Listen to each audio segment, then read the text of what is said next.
Baik, selamat pagi. Jadi, pada kesempatan kali ini, kelompok saya akan menjelaskan mengenai salah satu produk perbankan, yaitu simpanan deposito atau time deposit. Berikut penjelasannya. Baik, jadi simpanan deposito adalah salah satu simpanan bank yang bersumber dari masyarakat. Ini tentu berbeda dengan simpanan giro dan simpanan tabungan. Simpanan deposito memiliki unsur jangka waktu atau jatuh tempo yang lebih panjang dan tidak dapat ditarik setiap saat atau setiap hari. Selain itu, deposito merupakan salah satu tempat yang dijadikan oleh nasabah untuk melakukan investasi dalam bentuk surat-surat berharga. Pemilik deposito disebut dengan deposan. Kemudian, kepada deposan akan diberikan imbalan bunga atas depositnya. Bagi bank, bunga yang diberikan kepada deposan merupakan bunga tertinggi jika dibandingkan dengan simpanan giro dan simpanan tabungan. Maka dari itu, sebagian bank menganggap deposito sebagai dana mahal. Kemudian, pengertian simpanan deposito menurut Undang-Undang Nomor 10 Tahun 1998. Simpanan deposito adalah simpanan yang penarikannya hanya dapat dilakukan pada jangka waktu tertentu berdasarkan perjanjian nasabah penyimpan dan bank. Penarikan yang hanya dapat dilakukan pada jangka waktu tertentu maksudnya jika nasabah deposan menyimpan uang dalam jangka waktu 3 bulan, maka uang tersebut baru dapat ditarik setelah jangka waktu tersebut berakhir.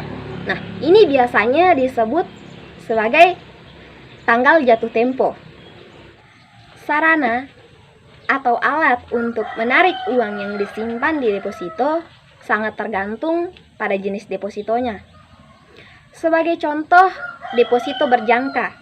Deposito berjangka penarikannya menggunakan biljet deposito. Sedangkan untuk sertifikat deposito, penarikannya menggunakan sertifikat deposito.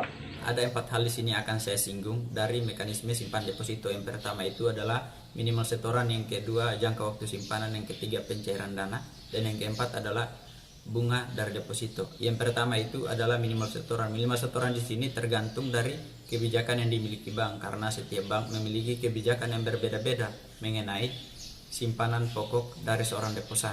Ada yang menetapkan simpanan pokok 5 juta, 1 juta, 8 juta, 10 juta atau lebih. Itu tergantung dari kebijakan yang dimiliki oleh setiap bank. Dan yang kedua adalah jangka waktu simpanan. Dan jangka waktu simpanan ini sangat berkaitan erat dengan pokok bahasan yang ketiga mengenai pencairan dana. Seorang deposan ketika mendepositokan uangnya, mereka akan dihadapkan pada sebuah pilihan mengenai jangka waktu. Ada jangka waktu 1 bulan, 3 bulan, 6 bulan, 12 bulan, bahkan sampai dengan 24 bulan. Atau yang bisa kita sebut dengan tenor. Kesepakatan antara pihak bank dan seorang deposan tentang jangka waktu simpanan. Dan ketika mereka melakukan penarikan tidak pada waktu yang telah mereka sepakati, maka akan diberlakukan hukuman penalti pada seorang deposan karena pelanggaran yang telah mereka lakukan. Dan yang keempat itu adalah bunga deposito. Perhitungan mengenai bunga deposito itu biasanya suku bunga dari deposito kita kalikan dengan nominal investasi dari seorang deposan, dan kita kalikan dengan kesepakatan tenor yang telah disepakati antara bank dan seorang deposan. Baru kita bagi dengan periode 1 tahun atau 365 hari. Hasil dari itu akan kita kalikan dengan potongan pajak sebesar 20%. Maka hasilnya adalah bunga dari deposito. Misal saya mengambil satu buah kasus. Ketika seseorang mendepositokan uangnya sebesar 10 juta untuk periode atau tenor yang telah mereka sepakati, yakni 1 tahun atau 365 hari dengan bunga 5% dan pajaknya 20%, maka 10 juta kita kalikan dengan 5%, kita kali juga dengan masa tenor 365 hari atau 1 tahun. Baru kita bagi dengan 365 hari juga, maka akan kita peroleh hasil 500.000. Dan 500.000 itu kita kalikan dengan 20% dari potongan pajak. 20% dari 500.000 itu adalah 100.000. Maka 500.000 kita kurangi dengan 100.000 dari potongan pajak, maka akan kita peroleh 400.000. 400.000 itulah yang menjadi bunga dari deposito. Jadi uang yang semula kita investasikan 10 juta, maka dia akan berlipat menjadi 10.400.000. Selanjutnya, saya akan menjelaskan tentang hak bank dan hak nasabah atas simpanan deposito. Yang pertama adalah hak bank. Bank memiliki dua hak atas simpanan deposito.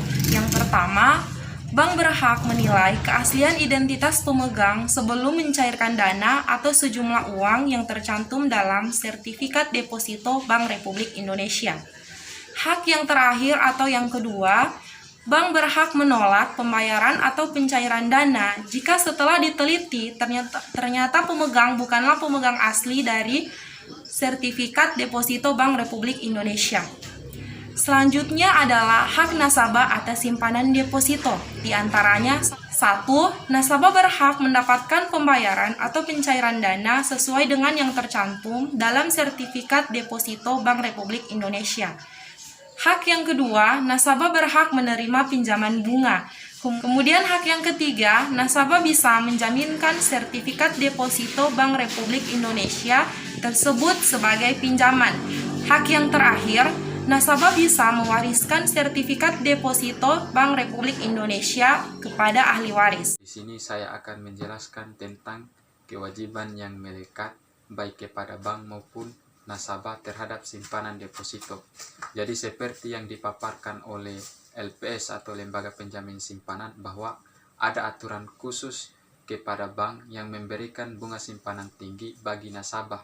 Dalam hal ini, bunga simpanan tinggi di atas penjaminan LPS atau Lembaga Penjamin Simpanan. LPS atau Lembaga Penjamin Simpanan juga mewajibkan bank untuk menampilkan papan pengumuman maksimum tingkat bunga yang dianggap wajar yang ditetapkan oleh LPS. Jadi sesuai ketentuan LPS atau Lembaga Penjamin Simpanan, bahwa apabila tingkat bunga yang diperjanjikan antara bank dan nasabah melebihi tingkat bunga penjamin simpanan, maka simpanan nasabah menjadi tidak layak dibayar apabila bank tempat nasabah menyimpan dananya dicabut izin usahanya oleh Bank Indonesia atau BI. Guna memberikan informasi yang memadai kepada nasabah penyimpan yang menerima hasil bunga yang melebihi tingkat bunga penjamin simpanan, maka bank diminta mewajibkan nasabahnya untuk menandatangani surat pernyataan yang berisi klausul kesediaan nasabah untuk menanggung resiko atau menerima resiko simpanan, untuk menanggung resiko atau menerima resiko penyimpanannya atas simpanannya yang tidak layak dibayar apabila bank tempat dia menyimpan dicabut surat izin usahanya sesuai dengan ketentuan pasal 19 ayat 1 Undang-Undang LPS.